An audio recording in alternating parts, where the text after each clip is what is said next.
Single inheritance demo గురించి చూద్దాం.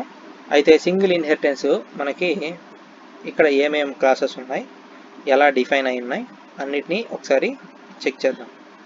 First మనకి మార్క్స్ అనే ఒక క్లాస్ ఉంది. మార్క్స్ అనే క్లాస్లో మనకి వేరియబుల్స్ వచ్చి ID, Java marks, C marks, C++ marks అని చెప్పి సమ్ వేరియబుల్స్ ఉన్నాయి. సో ఆ వేరియబుల్స్కి సంబంధించి ఒక కన్స్ట్రక్టర్ కూడా ఉంది, గుర్తుపెట్టుకోండి. It's a constructor, parameterised constructor ఉంది. అయితే తర్వాత డిస్ప్లే మార్క్స్ అని చెప్పి ఒక మెథడ్ ఉంది. ఆ మెథడ్లో మనకి వేరియబుల్స్ అనేవి ప్రింట్ అయినాయి. So ID equal to ID, Java marks equal to Java marks, C marks equal to C marks, C++ marks equal to C++ marks. So values అనేవి ప్రింట్ అవుతాయి. ID equal to some 1 2 3, Java marks equal to 50, C marks equal to 70, C++ equal to 80, ఇలా అనమాట. ఇలా print అవుతాయి మనకి. So marks అనే class అయిపోయింది. Result అనే ఒక క్లాస్ ఉంది. సో మార్క్స్ అనే క్లాసు, రిజల్ట్ అనే ఒక క్లాస్ ఉంది. అయితే సో మార్క్స్ని మనం యాక్సెస్ చేయాలంటే we have a keyword that is called extends. Extends is a keyword which is used to access the parent class properties.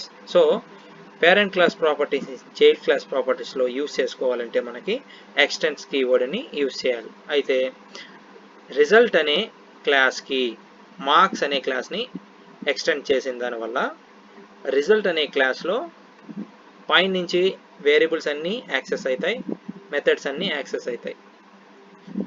ఇక్కడ రిజల్ట్ అనే క్లాస్లో యావరేజ్, టోటల్ అని 2 వేరియబుల్స్ ఉన్నాయి ఆఫ్ టైప్ ఫ్లోట్. తర్వాత కంప్యూట్ అనే ఒక మెథడ్ ఉంది which has total equal to Java marks plus C++ marks plus C marks plus okay, ఈ 3 మార్క్స్ని యాడ్ చేసి టోటల్లో సేవ్ చేశాడు. Average equal to total by 3 అని డిఫైన్ చేశాడు. సో షో రిజల్ట్ అని ఇంకొక మెథడ్ ఉంది.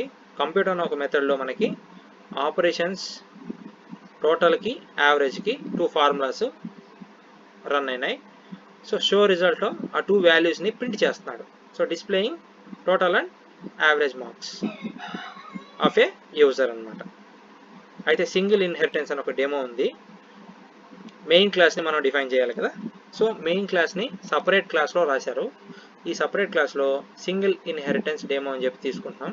అయితే ఇందులో మనకి మెయిన్ మెథడ్లో ID, Java marks, C marks, C++ marks అని వేరియబుల్స్ ఉన్నాయి.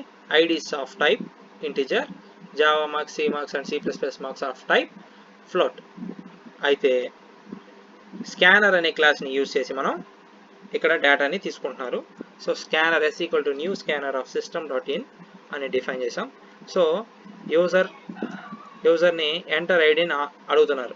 అడిగిన తర్వాత ఐడి ఈక్వల్ టు s.nextInt అని చెప్పి ఇవ్వడం వల్ల యూజర్ ఎంటర్ చేసిన వాల్యూస్ని ఐడిలో సేవ్ చేసుకుంటాం.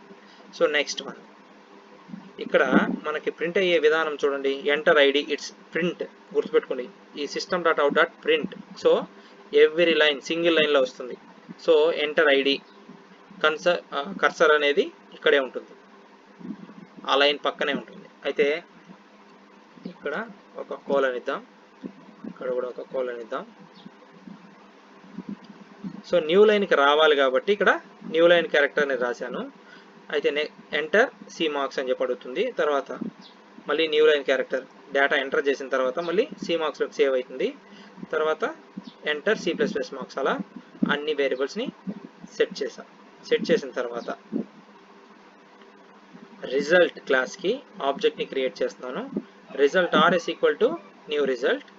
సో RS.set marks, సెట్ మార్క్స్లో ఐడి, జావా, C++ మార్క్స్ని సెట్ చేసిన తర్వాత డిస్ప్లే మార్క్స్ అని కాల్ చేస్తున్నాను. సో కంప్యూట్ అని కాల్ చేస్తున్నాను, సో రిజల్ట్ అని కాల్ చేస్తున్నాను. అయితే RS అనేది రిజల్ట్ యొక్క క్లాస్ ఆబ్జెక్ట్. సో RS అనే రిజల్ట్ క్లాస్ యొక్క ఆబ్జెక్ట్ సెట్ మార్క్స్ అన్న వెంటనే ఏం జరుగుతుంది చూడండి ఒకసారి.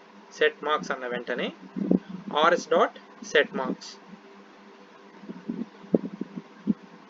ఇక్కడ రిజల్ట్ అనే క్లాస్లో లేదు, మార్క్స్ అనే క్లాస్లో ఉంది. సో సెట్ మార్క్స్ అనే మెథడ్లోకి వెళ్ళి ID float Java marks C marks C++ marks అని చెప్పి రాసుకున్నాను అనమాట. ID JM CM CPM. So ఈ వాల్యూస్ అన్నీ ID Java C marks C++ మార్క్స్లోకి సేవ్ చేసాం. ఇక్కడ దిస్ కీవర్డ్కి మీకు ఒక ఎగ్జాంపుల్ అనమాట. ఇది ఈ program actually this is a keyword which is used to access the current class methods or objects or current class యొక్క ఆబ్జెక్ట్ని యాక్సెస్ చేస్తుంది. అయితే కరెంట్ క్లాస్ యొక్క ఆబ్జెక్ట్ని యాక్సెస్ చేసేటప్పుడు అందులో ఉన్న మెథడ్స్ కావచ్చు, వేరియబుల్స్ కావచ్చు, వాటిని యాక్సెస్ చేసే దాంట్లో పర్ఫెక్ట్గా రన్ అవుతుంది అనమాట. అయితే ఇక్కడ పైన డిఫైన్ చేసిన ID Java marks C marks C++ మార్క్స్లోకి, అంటే పైన డిఫైన్ చేసిన మార్క్స్లోకి వేరియబుల్స్లోకి ఐడి జేఎం సిఎం అండ్ సిపిఎంని అసైన్ చేసాం. అంటే ఇక్కడ డిఫైన్ చేసిన వాటిలోకి వాల్యూస్ వచ్చాయి. తర్వాత rs.setMarks అయిపోయింది, వాల్యూస్ అన్నీ సెట్ అయిపోయాయి.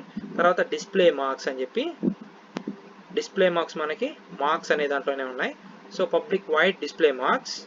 So system.out.println ID equal to మనం ఎంటర్ చేసిన సేవ్ అయిన మార్క్స్ ఇక్కడ ప్రింట్ అవుతాయి. So ID marks Java marks C marks C++ marks ఇలా 4 వేరియబుల్స్ ప్రింట్ అయిపోతాయి. ప్రింట్ అయిన తర్వాత rs.compute అన్న వెంటనే రిజల్ట్ క్లాస్లోనే ఉంది కాబట్టి, సో పైన 2 మెథడ్స్ అండ్ వేరియబుల్స్ మనకి కిందకు వచ్చాయి. బాగా ఆలోచించండి, పైనే డిఫైన్ చేసిన ఈ మెథడ్స్ వేరియబుల్స్ అన్నీ కిందకు వచ్చేసాయి. సో అన్ని రిజల్ట్ అనే క్లాస్లో ఉన్నాయి, గుర్తుపెట్టుకోండి. ఇక్కడ ఐడి కానీ, ఇక్కడ చూడు జావా మార్క్స్ అని ఉంది, సి మార్క్స్ అని ఉంది, C++ మార్క్స్ అని ఉంది. కానీ ఇక్కడ we are not defining any Java marks, C marks and C++ marks. We are not defining any variables here. So we are extending the marks variables and methods. So మనకి average and total అని 2 variables ఉన్నాయి. అక్కడ rs.compute అన్న వెంటనే Java marks plus C marks plus C++ మార్క్స్ని add చేసి total అనే వేరియబుల్లో సేవ్ చేసాం. Average AVG equal to total by 3 అని డిఫైన్ చేసాం. సో ఇక్కడ ఒక వాల్యూ వస్తుంది. సెట్ అయ్యాయి. ఇక్కడ కూడా చెప్పాలంటే ఇక్కడ కూడా సెట్ అయింది. సో కంప్యూట్ అయిన తర్వాత rs.showResult విచ్ మీన్స్ rs.showResult అన్న వెంటనే మనకి ఇక్కడ డిఫైన్ అయిన కంప్యూటర్లో డిఫైన్ అయిన యావరేజ్ అండ్ టోటల్ ఈ 2 వేరియబుల్స్ని ఇక్కడ ప్రింట్ చేస్తాం. Total equal to total marks, average equal to average marks. So అలా మనకి ప్రోగ్రామ్ రన్ అవుతుంది. ఒకసారి రన్ చేసి చూద్దాం. Enter ID for example ID is 123, C marks equal to 85, C++ marks 75, Java 99 అని స్పెసిఫై చేశాను. ID equal to 123,